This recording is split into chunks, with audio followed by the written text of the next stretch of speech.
บรรยากาศมื้อนี้ออกต้นญาติโยมมาใส่บาตรเมืองเขาสลาก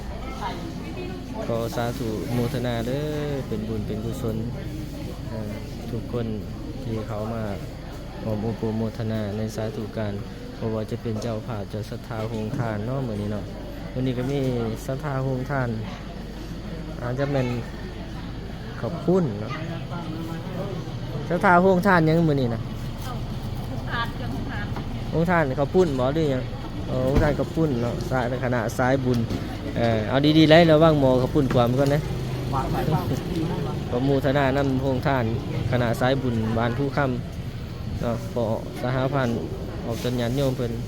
มีโฮงทานในมื้อนี้แต่ก็มื้อนี้เป็นมื้อเขาสลากเป็นมื้อวันศีลใหญ่ที่อุบาสกอุบาสิกาทั้งหลายได้มาเจริญบุญเจริญกุศลเพื่ออุทิศส่วนบุญกุศลหาให้เจ้ากรรมนายเวรและดวงวิญญาณทั้งหลายที่ได้ดวงหลับไปแล้วเนาะก็ถือว่าอันนี้มันกำลังเริ่มเนาะกำลังเริ่มมายังบ่ทันได้เป็นสถานที่เสียอันนี้มันจัดแจงสถานที่ส่วนว่าผู้ใดมีศรัทธาอยากร่วมปูมุทนาในการปูกะโหลเนาะเพราะว่าทางบัดเฮาได้ติดกะโหลทางอ้อมอารามนี่ยังบ่ทันได้แล้วสำเร็จเสือเนาะก็จะได้เบื้องนี้ก็ยังบ่ทันสำเร็จเนาะยังบ่แล้วเพราะฉะนั้นท่านใดอยากเป็นเจ้าภาพเจ้าศรัทธาปูกะโหลแก๊ส 180,000 เนาะขนาด60 คูณ 60แล้วก็ปูนต้นหนึ่ง2 ล้าน 3เนาะปูนเขียวต้นหนึ่ง2 ล้าน 3แล้วก็ยังทรายเนาะผู้ใดอยากเป็นชนะทรายก็ได้เนาะความมุขโมทนาเสื่อๆกันก็ถือว่าเมื่อนี้เป็นบุญใหญ่อีกบุญหนึ่งที่เป็นมือห่อเข่าสลากที่จะได้จับสลากไทยแต่พระภิกขุสามเณรออกต้นญาติโยมได้เกี่ยมสวยสลากมาแล้วก็จะได้จับเป็นสลากอันนี้เป็นบรรยากาศเบื้องต้นเนาะที่ทางออกต้นญาติโยมเลยพากันทยอยมาผู้ที่มาแล้วก็เตรียมแต่งเครื่องแต่งของเป็นผ้าเขาเป็นเครื่องสังฆทานทั้งหลายที่จะได้ถวายให้แก่พระภิกษุสงฆ์เนาะอันนี้มันเป็นมูลเหตุของการเฮ็ดบุญเฮ็ดกุศลถือว่าเป็นบุญเป็นกุศลหนึ่งเนาะที่ว่าทางของตนญาติโยมได้ไล่นำมาประพฤติปฏิบัติตนเนาะเพราะฉะนั้นท่านใดศรัทธาใดอยากมาร่วมโมทนาอันนี้มันจะเป็นสถานที่เฮาได้ติดกะโหลไปแล้วในเบื้องหนึ่งเนาะ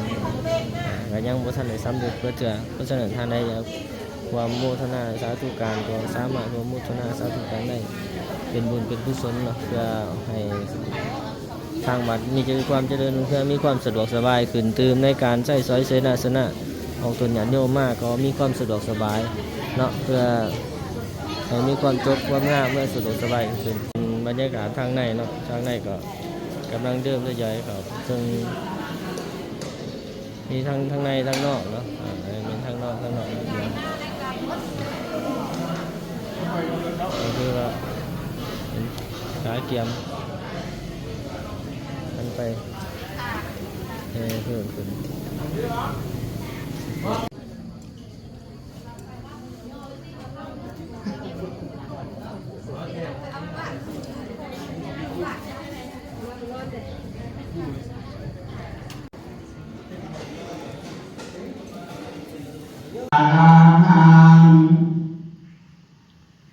ภูมิคาไว้พาโบดแลพาปาพาพาแลเอดีพาสีมาหาโพ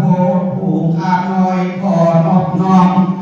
ไว้พระพุทธเจ้าได้ล้านโกดอาสงไทยภูมิคาขอไว้ไปถึงพระเจ้าทั้งห้าก็สาธุเจริญพรออกตนญาติโยมผู้ที่อยู่ใกล้และอยู่ไกลมื้อนี้ครูบามาขอแจ้งข่าวบุญออกตนญาติโยมสายบุญทั้งหลาย